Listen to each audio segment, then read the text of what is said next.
Hi guys, welcome back to Class Creative and our part 2 tutorial after our previous lino cutting video. In this one we will teach you how to apply the printing ink evenly and effectively to the lino cut image that we made before. We keep our material simple in this video for easy demonstration. However, if you learn this technique you can get more experimental with your other colours and choices of paper. Before we begin this activity, the materials you're going to need are a piece of lino with your desired image cut out. Here we're using the designs we made previously in the other video. A tray with a squidge of printing ink in it, any colour you choose. 2 clean and dry rollers. A sheet of thick paper or card of any colour to print on. A side note is, as printing ink is much thicker than paint, you will need to be mindful not to get it on your hands, if possible. Protect your clothing and the surface that you're working on. After finishing the print process, the inked roller and tray can be soaked with dishwash liquid for ease of cleaning. In this art tutorial, just for a fun change, I thought I'd bring in my friend and colleague Miss Anna to assist us with this tutorial. As this specific lesson is aimed at upper primary level students, it's a good idea to work in pairs in the ink and roll process. So watch us and see how it's done. Okay, so Miss Anna is going to give us a demonstration of how to ink and roll. So we've got 2 examples here. This one was my first attempt last week, which was a little bit more complicated, and then I decided to make a simpler design as well. So let's see how they turn out when Miss Anna gives us a demonstration. Okay, hello everyone. Now in front of you, you can see I've got my coloured card ready to put the print onto. I've got a tray with printing ink. Now this is different to paint. It's actual ink that we use especially for printing, and it's much thicker than normal paint, and it's got oil inside it to make it thicker and stickier. You also have 2 rollers. Now one of these rollers is going to go in the paint and get dirty, and the other one must always stay clean, because this you're going to use as pressure on your paper and you need it to stay clean. Okay, should we get started? Yes. So it's good to work with a partner, because you need this to be really still and you need to use your muscles to press down hard on the ink. If you just roll like this, nothing will happen. You need to really push down on the ink to spread it everywhere. And what you want to do is make the ink tacky. Tacky is when your fingers, it sticks your fingers together like that. It's really sticky, and it should make a sound when it's ready to roll. Okay, so Miss Josie, will you be my partner? I will. And will you hold the tray at both ends, or maybe in the middle there? Okay. Now I've got to be really careful that I don't get Miss Josie's hands dirty or mine.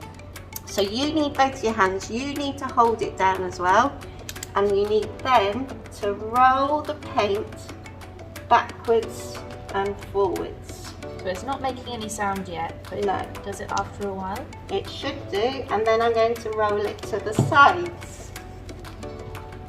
And you can see it's getting, you can start to see the pattern of the roller in the ink. More and more the pattern of the roller appears, and it's beginning to make that sound. Miss Josie, can you hear that sound yet? I can. It's like a little clicking sound.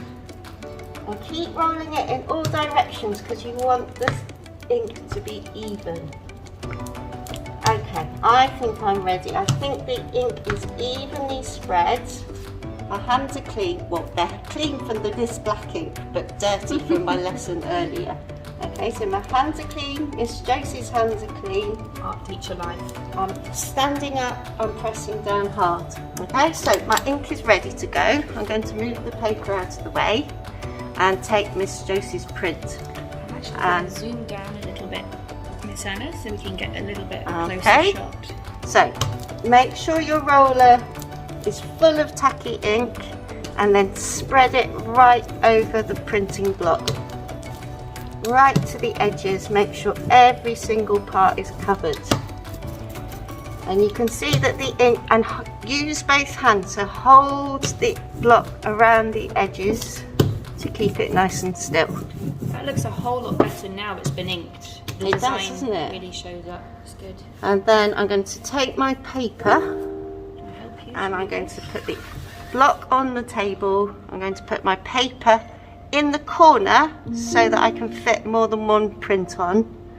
And then with my clean roller, standing up to use your muscles, I'm going to just press all over in 2 different directions. You could get your partner to have a go as well. Yeah, if you get tired, take it in turns. It's quite nice having an assistant, isn't it? It's good. Okay. Okay, that should be good. Put your rollers down, keep them separate. Remember, you don't want to get this one dirty. And then peel it away from the block. And wow. Abracadabra, look what you've got. Beautiful. Okay? Amazing. If you've got space, then you can go again. So you'll need to do exactly the same process. Roll the ink, make sure it's getting nice and tacky now. Do you want to do it again? Or? Yeah, let's try with the Okay. simple design next Oh, to it. lovely. So, okay. So, remember, go back to your ink. Get your partner to hold your tray for you.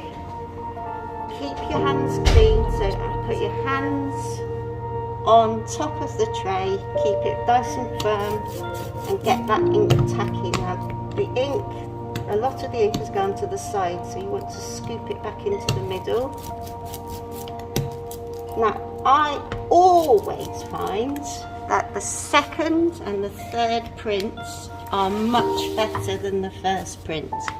Let's see if it's the same today. I think it's because the ink is warmed up and is mixed together, and the next prints are always much better. It's a bit like making an omelette. The first omelette is never very good. Or a pancake. Yes. So put your block down, put your paper on top, and then get your clean roller and make sure you go right to the edges of the block. Great. Okay. Now zoom in time. And then I'm going to peel off the block from the paper. Beautiful. And abracadabra. Can you switch it round? Yes. Lovely. Wow. I do think the second one is more accurate because it's a lot simpler and you've got more contrast between the solid black and the Yeah, I shape agree. as well. Yeah, it's much nicer, isn't it?